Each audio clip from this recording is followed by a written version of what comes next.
opinión personal es que en algunos casos debía de ser obligatoria, no en todos. La idea general es convencer, persuadir, que la vacunación sea voluntaria, pero en algunos casos pensamos que para determinados puestos de trabajo, para determinadas actividades, sí que podría considerarse la posibilidad de obligar, que por otro lado no es nada extraño, porque hay muchos países europeos, incluso en Estados Unidos o países americanos, que también obligan para determinados puestos de trabajo.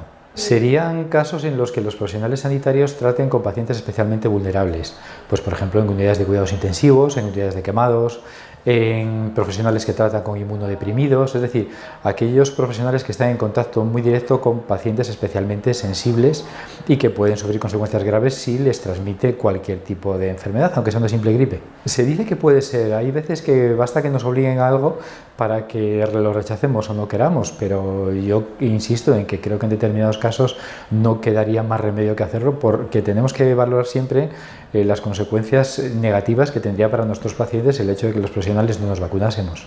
Lo ideal sería una mayor concienciación de todos, que todos asumiéramos que es necesario que nos vacunemos, no solamente por proteger a nuestros pacientes, sino por protegernos a nosotros mismos. No hay que olvidar que cuando estamos en una consulta de atención primaria y estamos viendo 30, 40, 50 enfermos cada día, tenemos mucho más riesgo de que cualquiera de ellos nos pueda transmitir una enfermedad. Es decir, que no solamente por el hecho de proteger a nuestros pacientes, sino protegernos a nosotros y proteger a nuestros familiares de una posible enfermedad que les podamos llevar luego a casa.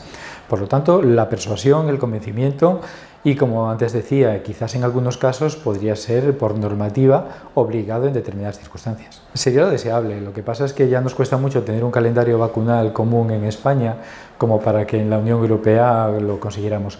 Lo veo difícil porque epidemiológicamente en los distintos países las situaciones son muy diversas.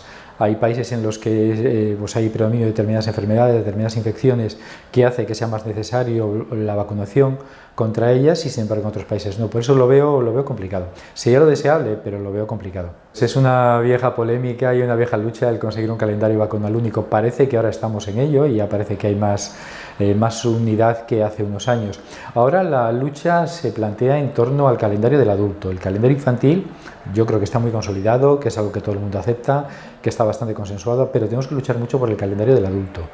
Hay determinadas enfermedades en los adultos que precisan también vacunación, no solamente la gripe, como es lo que se hace reglamentariamente todos los años, sino que hay otras enfermedades y pacientes muy sensibles que necesitarían vacunarse y que necesitaríamos que el médico de atención primaria le recomendara la vacunación contra las enfermedades e insistiera sobre ello. La vacunación es un ejemplo muy claro de beneficio ético, porque no solamente no primaría el derecho nuestro de la autonomía de no vacunarse, el que nosotros decidiéramos, sino que primaría la posibilidad de que protegiéramos a otras personas de un daño que es la misión fundamental del médico. El médico, en primer lugar, lo que tiene que hacer es proteger a sus pacientes, curar a sus pacientes y cuidar de que estos no sufran enfermedades. Entonces, lógicamente, éticamente, lo primero que tiene que hacer es no provocar enfermedades a sus pacientes, con lo cual está muy claro que primaría el beneficio de un tercero, que sería el paciente, por encima de la voluntad, de la autonomía del médico que decida no vacunarse. Habría que convencerlo, habría que persuadirlo y, sobre todo, negociando.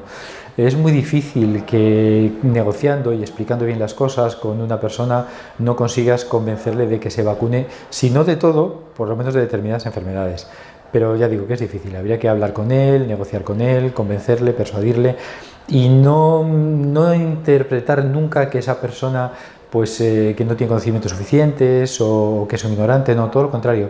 Hay muchas personas que no se quieren vacunar y que son convencidos antivacunas, pero han leído mucho, están muy bien informados y a veces es muy difícil rebatirles argumentos científicos, porque manejan unos argumentos que muchas veces los médicos de atención primaria no los tenemos. Y aunque sabemos que en la mayor parte de los casos esos argumentos antivacunas son falsos, pero es muy difícil de desmontar, por lo tanto sería con mucha negociación, como digo, y hablando mucho con ellos. Sería más difícil persuadir a los antivacunas. El médico en principio tiene que aceptar y tiene que entender que la vacunación es buena, es beneficiosa, que es la medida de salud pública más eficaz y más sencilla de todas las que hay para proteger de enfermedades, y que lo que tiene que hacer es convencerse de que él se vacune. Yo creo que el médico no es un antivacunas en cuanto a que no crea en las vacunas, es antivacunas, o no se vacuna, mejor dicho, no es que sea antivacunas, no se vacuna por el miedo al pinchazo, por el miedo a efectos secundarios o muchas veces por motivos que no son realmente racionales y que hablando con él yo creo que entendería, porque su formación académica médica hace entender que la vacunación es siempre positiva.